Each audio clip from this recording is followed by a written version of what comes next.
बोध गया की मुक्ति के लिए अपनी आस्तीनें चढ़ाई एडवोकेट प्रकाश आंबेडकर ने।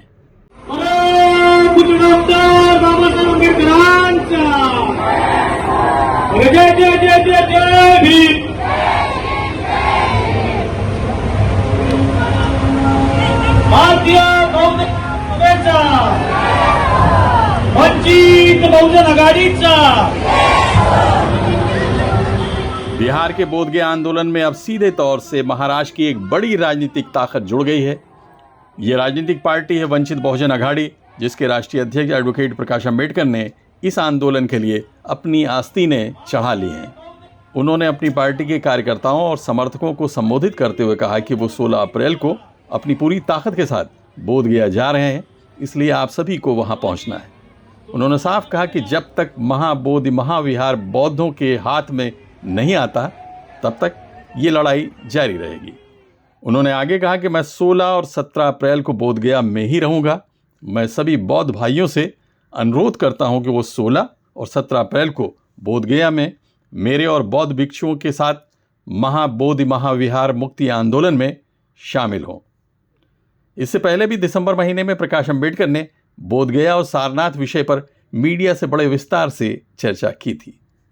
सारनाथ का या बुद्ध गया का बुद्ध से जुड़ी हुई जितनी भी वस्तु है या चीज़ें हैं या विहार है, यूनेस्को ने उसको इंटरनेशनल हेरिटेज करके घोषित किया, वर्ल्ड हेरिटेज हो गया।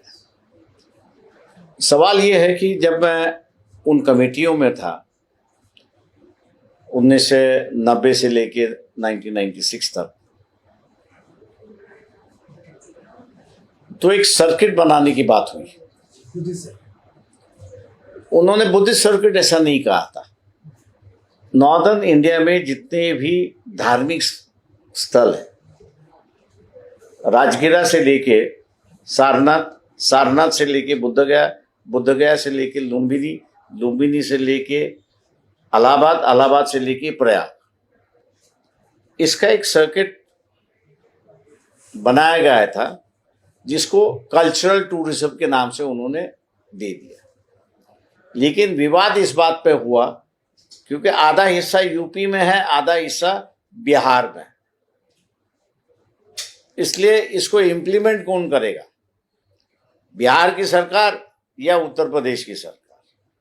हम लोग जो उस कमेटी में थे उनका ये राय थी कि केंद्र सरकार ने अपनी तरफ ये प्रोजेक्ट लेना चाहिए और उसको इम्प्लीमेंट करना चाहिए।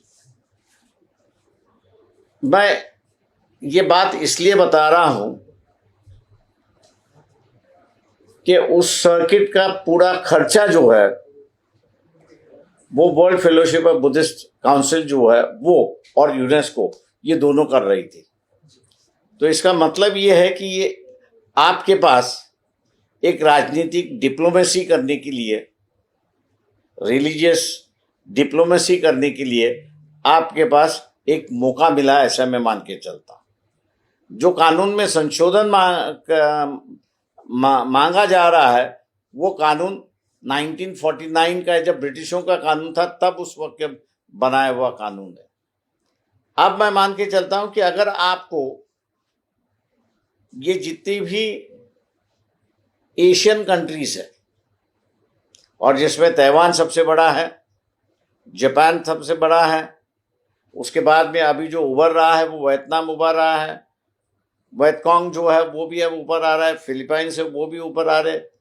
तो ये सभी जो नेशंस है, ये या श्रीलंका है, ये बर्मा है, ये सभी जो है एक ज़माने में इनके अगर स्टेटमेंट्स हम लोग देखें भारत आज़ाद होने के बाद, तो उन्होंने कहा कि हमको इस देश में जाने के लिए अब वीज़ा की ज़रूरत नहीं है, हम कभी भी जा सकते हैं और कभी भी आ सकते हैं।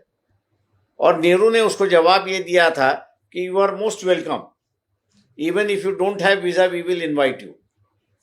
और ये जो सेंटिमेंट है, इस सेंटिमेंट को जो है मैं समझता हूं कि हम लोग ने इनकैश करना चाहिए। एडवोकेट प्रकाश आंबेडकर के इस आंदोलन में शामिल होने से इसका सीधा असर बिहार की राजनीति पर भी पड़ेगा, क्योंकि वहां विधानसभाई चुनाव होने जा रहे हैं। Abid Naqvi, press 9 news, Mumbai.